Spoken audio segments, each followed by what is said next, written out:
Hey, welcome to Stewie's Garage. Today we're learning how to replace an inner tie rod end on a 2003 Mazda Protege 5. So the first thing you want to do is jack your car up. Next, remove your tire. It's a 21 mil. Then you want to remove this cotter pin here that's holding on the castle nut for this outer tie rod.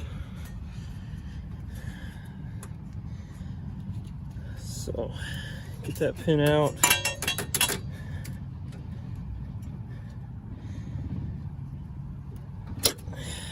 Pull the pin. Then next you want to take this castle nut off. It's a 19 mil. Oh, there's that.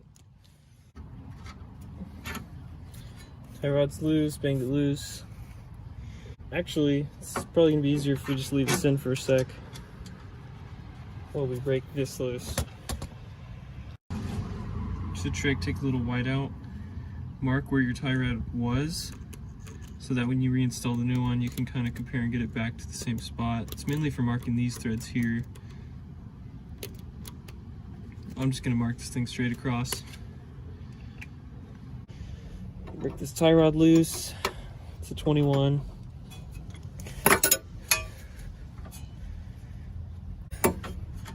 So now we can unscrew the outer.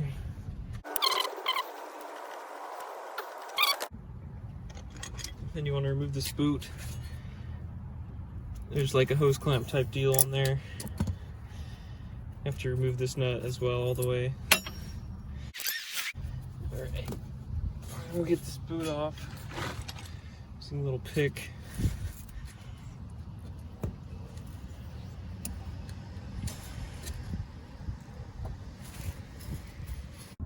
And then deep down inside, you can kind of see here, there's a little hose clamp here. You just gotta untwist that and pull that off.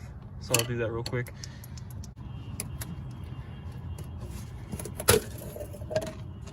So there's your boot. Here's your clamp. And there's your tie rod. Now for removing the actual tie rod, I'm not gonna try and shine a light in there and show you. I'll just show you the new one. Here's the new tie rod and here's the tool for it. I got this on Amazon. Basically this just slides into here and you tighten these nuts and that's gonna get snugged on there, and then you can use this 3/8 hole to get an extension on there and break it loose. So I'll try and film that, but this is just a better view outside the car with the new tie rod. This little tool is like 10 bucks on Amazon. We'll see how it does. I don't know.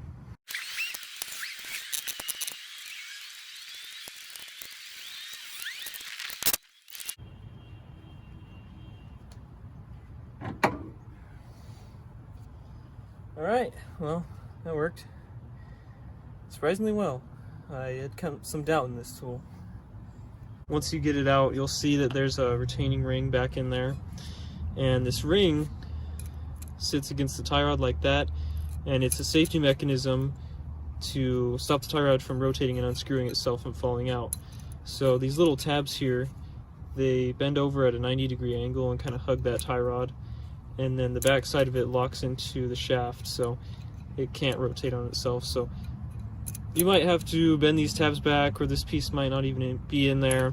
I was a little surprised when I saw it because I've never seen one of these before. So yeah, you'll have to bend those back. Just use a screwdriver and a hammer. But yeah, once you get that out, you can slide your tie rod tool down on there, tighten it up, and break it loose. So yeah, that's how you get the tie rod out, and reassembly is basically the reverse of the removal. So thanks for watching Stewie's Garage.